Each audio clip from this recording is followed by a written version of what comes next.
ബിനു, സാമ്രാജ്യക്കൊതി മൂത്ത റഷ്യ അടുത്ത ആക്രമണത്തിന് മുതിരുന്നു എന്നുള്ളതാണ്. വലിയ സൈനിക സന്നാഹങ്ങളുമായിട്ട് സ്കാൻഡിനേവിയൻ രാജ്യങ്ങളുടെ അതിർത്തിയിലേക്ക് നീങ്ങുന്നു എന്നാണ് വിവരം. ഉക്രൈനിലെ വാർ, അതായത് യുദ്ധം അനിശ്ചിതത്വത്തിലേക്ക് പൊയ്ക്കൊണ്ടിരിക്കുന്നു. എന്താവും സ്കാൻഡിനേവിയയെ തൊട്ടാലുള്ള അവസ്ഥ? തീർച്ചയായും പ്രിയൻ സൂചിപ്പിച്ചതുപോലെ തന്നെ ഈ ട്രംപിൻ്റെ അമിതാവേശം കൊണ്ട് യാതൊരു ഗുണവും ഉണ്ടായില്ല എന്നുള്ളതാണ് ഇതിൽ നമുക്ക് മനസ്സിലാക്കാൻ കഴിയുന്ന ഏറ്റവും പ്രധാനപ്പെട്ട കാര്യം. അതായത് ഫിൻലാൻഡും നോർവേയും സ്വീഡനും പിടിച്ചെടുക്കാൻ ഒരുങ്ങി പുടിൻ അതിർത്തിയിൽ 6 ലക്ഷത്തോളം സൈനികരെയാണ് വിന്യസിച്ചിരിക്കുന്നത്. അതോടൊപ്പം തന്നെ വൻ ആയുധ നീക്കമാണ് പുടിൻ നടത്തിക്കൊണ്ടിരിക്കുന്നത്. ഇത് ആശങ്കയോടാണ് നാറ്റോ രാജ്യങ്ങൾ കാണുന്നത്. നാറ്റോ സഖ്യത്തിനെതിരെ റഷ്യയുടെ യുദ്ധം ഉടൻ ഉണ്ടാകുമോ എന്നുള്ള ഒരു ചോദ്യമാണ്, അല്ലെങ്കിൽ ഒരു ആകാംക്ഷയാണ്, അല്ലെങ്കിൽ ഒരു പേടിയാണ് ഇവർക്കുണ്ടാകുന്നത്. റഷ്യൻ പ്രസിഡന്റ് വ്ളാഡിമിർ പുടിൻ എന്തിനു വേണ്ടിയുള്ള തയ്യാറെടുപ്പുകളാണ് നടത്തുന്നതെന്നുള്ള ചോദ്യമാണ്, ആശങ്കയിലാണ് നാറ്റോ രാജ്യങ്ങളുള്ളത്. ഏതായാലും അതിർത്തിയിൽ 6 ലക്ഷത്തോളം സൈനികരെ വിന്യസിച്ചതും വൻ ആയുധ നീക്കം നടത്തുന്നതും എല്ലാം തന്നെ ഇവർ ആശങ്കയോടെയാണ് നോക്കിക്കാണുന്നത്. കാരണം ഇത്ര പെട്ടെന്ന് ഇങ്ങനെ തിടുക്കപ്പെട്ടൊരു തീരുമാനം എന്തുകൊണ്ട് പുടിൻ എടുത്തു എന്നുള്ളതാണ് എല്ലാവരും ആകാംക്ഷയോടെ ഉറ്റുനോക്കുന്നത്. ഫിൻലൻഡും സ്വീഡനും നോർവേയും പിടിച്ചെടുക്കാനാണ് റഷ്യ നീക്കം നടത്തുന്നതെന്നാണ് കരുതപ്പെടുന്നത്. ഏതായാലും ഫിൻലൻഡ് അതിർത്തിയിൽ റഷ്യ സൈനിക വിന്യാസം നടത്തുന്നതിൻ്റെ ഉപഗ്രഹ ചിത്രങ്ങൾ കഴിഞ്ഞ ദിവസങ്ങളിലാണ് പുറത്തു വന്നത്. ഈ സൈനിക വിന്യാസത്തിൻ്റെ എല്ലാ ചിത്രങ്ങൾ സഹിതം പുറത്തു വന്നിട്ടുണ്ട്. ഏതായാലും പ്രധാന സൈനിക താവളങ്ങൾ, റഷ്യ സൈനികർക്ക് താമസ സൗകര്യങ്ങൾ, വിമാന അടിസ്ഥാന സൗകര്യങ്ങൾ, മറ്റ് പുതിയ സംവിധാനങ്ങൾ എന്നിവ സ്ഥാപിച്ചിട്ടുണ്ടെന്നതിൻ്റെ തെളിവുകളും ഇതിൽ ഉൾപ്പെടുന്നു. ഫിൻലൻഡ് പ്രധാനമന്ത്രിയും ജർമ്മനിയിലെ രഹസ്യാന്വേഷണ വിഭാഗവും എല്ലാം ഇത് സംബന്ധിച്ച വിശദാംശങ്ങൾ പുറത്തുവിട്ടിരുന്നു. ഏതായാലും റഷ്യ ഈ ഭാഗത്തേക്ക് ആയുധങ്ങളും സൈനികരെയും അയക്കുന്നതിൻ്റെ തെളിവുകൾ സഹിതമാണ് പുറത്തു വന്നത്. അപ്പോൾ റഷ്യ കരുതിക്കൂട്ടിയുള്ളൊരു നീക്കങ്ങളിലേക്ക് കടന്നു എന്ന് തന്നെ പറയേണ്ടി വരും. അതായത് വ്ളാഡിമിർ പുടിൻ പടിഞ്ഞാറൻ രാജ്യങ്ങളുമായി ഒരു നീണ്ട പോരാട്ടത്തിന് തയ്യാറെടുക്കുന്നതിൻ്റെ മുന്നൊരുക്കങ്ങളായിട്ട് വേണം ഇതിനെ കാണിക്കാൻ, അല്ലെങ്കിൽ അതിനെ മനസ്സിലാക്കാൻ.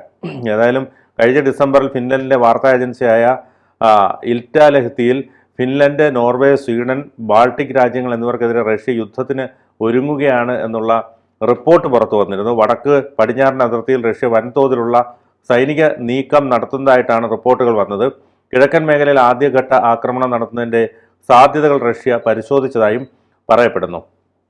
ഏതായാലും അത്തരത്തിലുള്ള സാധ്യതകളൊക്കെ പരിശോധിച്ചുകൊണ്ടാണ് മുന്നോട്ട് പോകുന്നത്. മറ്റൊന്ന്, നോർവീജിയൻ തീരം, ഫിൻലാൻഡിൻ്റെ തെക്ക്, ലാപ്ലാൻഡ് മേഖല, സ്വീഡിഷ് ദ്വീപായ ഗോട്ട്ലാൻഡ് എന്നിവിടങ്ങളിൽ ഒരേ സമയം ഏകോപിതമായ ആക്രമണം നടത്തുകയും എസ്റ്റോണിയ, ലാത്വിയ, ലിത്വാനിയ എന്നിവിടങ്ങളിലേക്ക് കടക്കുകയും ചെയ്യാനാണ് റഷ്യ പദ്ധതി ഇടുന്നതെന്നാണ് സൂചന. എന്നാൽ നാറ്റോ സഖ്യ രാജ്യങ്ങൾക്കിടയിൽ ഭിന്നതയും ആശയക്കുഴപ്പവും ഉണ്ടാക്കുന്നതിനായി ചെറിയ തോതിലുള്ള ആക്രമണമായിരിക്കും റഷ്യ പദ്ധതി ഇടുന്നതെന്നും കരുതപ്പെടുന്നു. അതായത് വലിയൊരു നീക്കത്തിലേക്ക് പോകാനുള്ള സാധ്യത കാണുന്നില്ല എന്നാണ് ഇതുമായി ബന്ധപ്പെട്ടുള്ളവർ സൂചിപ്പിക്കുന്നത്. ചില പ്രദേശങ്ങൾക്ക് നേരെ ആക്രമണം നടത്തുമ്പോൾ ഒരു യൂറോപ്യൻ യുദ്ധം ഒഴിവാക്കാനായി പിടിച്ചെടുത്ത മേഖലകൾ സ്വന്തമാക്കാൻ റഷ്യയെ അനുവദിക്കണമെന്ന് ഏതെങ്കിലും നാറ്റോ സഖ്യ രാജ്യങ്ങൾ ആവശ്യപ്പെട്ടാൽ അത് വലിയ അഭിപ്രായ ഭിന്നതയ്ക്ക് വഴിവെക്കുമെന്നാണ് ഒരു വിഭാഗം വാദിക്കുന്നത്. 2017 റഷ്യ ഇത്തരത്തിൽ ചില നീക്കങ്ങൾ നടത്തിയിരുന്നു. കാരണം 2017 ആ നീക്കങ്ങൾ അന്ന് പത്രങ്ങളെല്ലാം വളരെ പ്രാധാന്യത്തോടെ നൽകിയ വാർത്തകളുമായിരുന്നു. ഏതായാലും ഇപ്പോൾ റഷ്യൻ സൈന്യം ഉക്രൈൻ യുദ്ധത്തിൽ കൂടുതൽ ശ്രദ്ധ കേന്ദ്രീകരിച്ചിരിക്കുകയാണെങ്കിലും പുതിയ സൈനിക നീക്കങ്ങളെ ലോകം സംശയത്തോടെ തന്നെയാണ് നോക്കിക്കാണുന്നത്. ഏതായാലും ഇത്തരം കാര്യങ്ങളിൽ അമേരിക്കൻ പ്രസിഡന്റ് ഡൊണാൾഡ് ട്രംപ് കാട്ടുന്ന അമിതാവേശം കൊണ്ട് യാതൊരു ഫലവും ഇനിയും ഉണ്ടായിട്ടില്ല എന്നുള്ളതാണ് മനസ്സിലാക്കാൻ കഴിയുന്നത്. ട്രംപ് ഇന്ത്യയുടെ കേസിലും ഇന്ത്യയും പാകിസ്ഥാനും തമ്മിലുള്ള വിഷയത്തിലും ട്രംപ് അഭിപ്രായവുമായിട്ട് വന്നിരുന്നു. അതായത് ഇരു രാജ്യങ്ങളും തമ്മിൽ ഒരു ചായ കുടിച്ച് പിരിഞ്ഞാൽ തീരാവുന്ന പ്രശ്നങ്ങളേ ഉള്ളൂ എന്നാണ് പറയുന്നത്. പക്ഷേ ഇന്ത്യ അതിന് ശക്തമായ മറുപടി തന്നെ കൊടുത്തിട്ടുണ്ട്. അതുകൊണ്ട് അതിനു മുമ്പും പറഞ്ഞു, ഞാനാണ് ഇവർക്ക് സമാധാനത്തിന് വേണ്ടി പ്രയത്നിക്കുന്ന ആളെന്നൊക്കെ ട്രംപ് പറഞ്ഞിരുന്നു. അതുകൊണ്ടാണ് ഈ ട്രംപിൻ്റെ കാര്യം വരുമ്പോൾ ഈ ട്രംപിൻ്റെ അമിതാവേശം കൊണ്ട് യാതൊരു ഗുണവും ഉണ്ടാകുന്നില്ലെന്നാണ് ഇതിൽ നിന്ന് മനസ്സിലാക്കാൻ കഴിയുന്നത്. അതെ, തീർച്ചയായിട്ടും ഈ ട്രംപ് വെറും ഈ പൊള്ളയായ കാര്യങ്ങൾ മാത്രം പറഞ്ഞു പോകുന്ന ഒരാളായിട്ടാണ്. കാരണം ഒന്നാം ഘട്ടത്തിൽ ട്രംപ് അധികാരത്തിൽ വന്നതിൻ്റെ കരുത്തൊന്നും ഇന്ന് ട്രംപിനില്ല. ട്രംപ് വളരെയധികം പലരോട് മുട്ടുമടക്കുകയും ഈ ഒരു സമാധാന നൊബേൽ അടിച്ചെടുക്കാൻ പറ്റുമെന്നുള്ള നോട്ടമാണ്. അതാണ് ഈ സൗദി അറേബ്യയിൽ പോയി കാണിക്കുന്ന കോമാളിത്തരങ്ങളുടെ എല്ലാ അർത്ഥം. അതുപോലെ തന്നെയാണ് ഇന്ത്യയുടെ കാര്യത്തിൽ ഇടപെട്ട് ഞാൻ യുദ്ധം അവസാനിപ്പിക്കാൻ ശ്രമിച്ചു. എവിടെ? ഇന്ത്യ നല്ല അടി കൊടുത്തു, പാകിസ്ഥാൻ കീഴടങ്ങി. അതാണ് സംഭവിച്ചത്. ഇതിനിടയ്ക്ക് എട്ടുകാലി മമ്മൂഞ്ചിന്റെ സ്വഭാവം കാണിക്കുകയാണ് ട്രംപ് ചെയ്യുന്നത്. പക്ഷേ ഇവിടെ പുടിനെ നമുക്ക് അങ്ങനെ കാണാൻ കഴിയില്ല. പുടിൻ വളരെ സ്ട്രോങ് ആയ ഒരു ലീഡറായി മാറിക്കൊണ്ടിരിക്കുകയാണ്. ലോകത്തെ ഒരു 2 ഡിക്റ്റേറ്റർമാരാവാൻ കഴിവുള്ള 2 പേരേ ഉള്ളൂ. അതിലൊന്ന് പുടിനാണ്. 2 ഓൾറെഡി ഒരു ഡിക്റ്റേറ്റർ ആയിട്ടുള്ള നമ്മുടെ ഉത്തര കൊറിയയുടെ ഭരണാധികാരി കിം ജോങ് ഉന്നാണ്. അതേ സ്വഭാവത്തിൽ കിം ജോങ് ഉന്നിന് പിന്നെ വ്യാപിപ്പിക്കാനോ സാമ്രാജ്യം വളർത്താനോ ഒന്നും കഴിയില്ല. കാരണം ചൈനയുടെ കീഴിലുള്ള ഒരു ചെറു രാജ്യം മാത്രമാണ്, ഭ്രാന്തൻ രാജ്യമാണെന്നുള്ളതേ ഉള്ളൂ. പക്ഷേ പുടിൻ അങ്ങനെയല്ല. പുടിൻ അധികാര തുടർച്ചയിൽ ഇങ്ങനെ അഭിരമിക്കുന്ന ആളാണ്. രണ്ടാമത് വേറൊരു കാര്യം, നമുക്ക് ചരിത്രപരമായി കൂടി ഇതിൻ്റെ കാര്യത്തിൽ ശ്രദ്ധിക്കേണ്ടതുണ്ട്.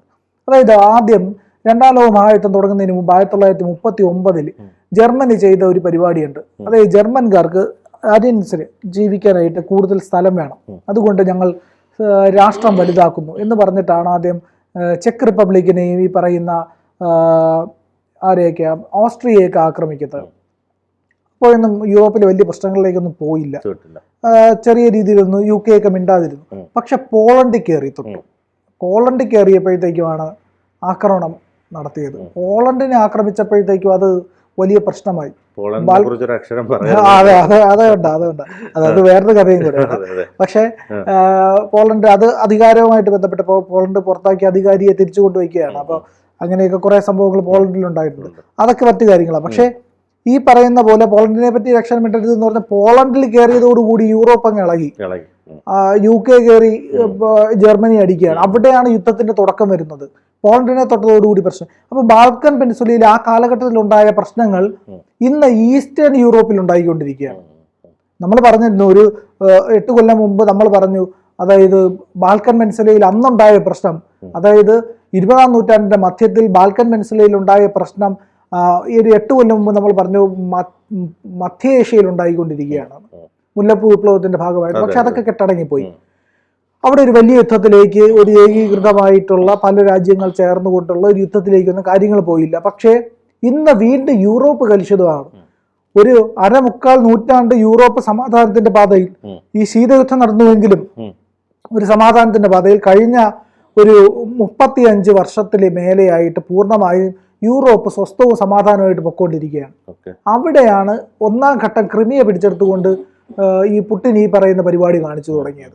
രണ്ടാം ഘട്ടം ഉക്രൈനെ ആക്രമിച്ചു.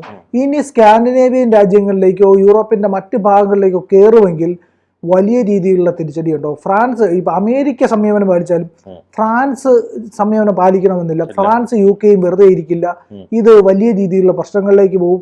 നാറ്റോ രാജ്യങ്ങൾ ഈ പറയുന്ന സോവിയറ്റ് യൂണിയൻ, പഴയ സോവിയറ്റ് യൂണിയൻ മോഹങ്ങളുമായിട്ട് ഇറങ്ങുന്ന ഈ റഷ്യക്ക് നേരെ തിരിയും. അങ്ങനെ തിരിഞ്ഞാൽ പുടിൻ്റെ കാര്യം പണിയാവും. വലിയ രീതിയിലുള്ള ആക്രമണം നടക്കും. ലോക യുദ്ധത്തിലേക്ക് പോകാനുള്ള എല്ലാ സാധ്യതയും പിന്നെ ഒരുങ്ങും. ഏതായാലും ഈ ട്രംപിൻ്റെ ഈ ആവേശം ഒരു തരത്തിലും ഇതിനെ ബാധിച്ചില്ല എന്ന് തന്നെ പ്രത്യേകമായി പറയേണ്ടി വരും. കാരണം ഇത്തരം സംഭവങ്ങൾ ഉണ്ടാകുമ്പോൾ ഒരു പാലിക്കേണ്ട ചില കാര്യങ്ങളുണ്ട്. അതിലൊന്നും തന്നെ ട്രംപിന് യാതൊരു ആശങ്കയുമില്ല എന്നുള്ളതാണ് മനസ്സിലാക്കാൻ കഴിയുന്നത്. ട്രംപ് ഒരു മര്യാദയില്ലാത്ത നേതാവായി മാറി. അതെ, ഒരു കോമാളിയായി മാറിക്കൊണ്ട്. ലോക പോലീസിന്റെ സെക്യൂരിറ്റിയുടെ, ലോക പോലീസ് ആണെന്ന് പറയുകയും സെക്യൂരിറ്റിയുടെ യൂണിഫോം ഇട്ടിരിക്കുന്ന അവസ്ഥയാണ് ഇപ്പോൾ. ATMന്റെ ഫ്രണ്ട് ഇരിക്കുന്ന സെക്യൂരിറ്റിയുടെ അവസ്ഥ അതൊരു പിന്നെ അഭിമാനമുണ്ട്. അതുപോലും യോഗ്യതയില്ലാത്ത അവസ്ഥയിലേക്ക് അമേരിക്ക മാറിക്കൊണ്ടിരിക്കുകയാണ്. ഏതായാലും ഫിൻലാൻഡും നോർവേയും സ്വീഡനും പിടിച്ചെടുക്കാനുള്ള നടപടികളുമായിട്ട് തന്നെയാണ് റഷ്യ പോകുന്നതെന്നാണ് മനസ്സിലാക്കാൻ കഴിയുന്നത്. ഏതായാലും അതിർത്തിയിൽ 6 ലക്ഷം സൈനികരെയൊക്കെ വിന്യസിക്കണമെങ്കിൽ അത്തരത്തിലൊരു നീക്കം ഉണ്ടെങ്കിൽ മാത്രമല്ലേ പറ്റൂ. അതോടൊപ്പം തന്നെ വൻ ആയുധ നീക്കവും നടത്തിക്കൊണ്ടിരിക്കുന്നു. ഏതായാലും നാറ്റോ സഖ്യത്തിനെതിരെ റഷ്യയുടെ യുദ്ധം ഉടൻ ഉണ്ടാകുമോ എന്ന് ഉറ്റുനോക്കുകയാണ് ലോകരാജ്യങ്ങൾ. കൂടുതൽ വാർത്തകളും വിശേഷങ്ങളും നിങ്ങളിലേക്ക് എത്താൻ ABC മലയാളം സബ്സ്ക്രൈബ് ചെയ്യുക, ബെൽബട്ടനും അമർത്തുക.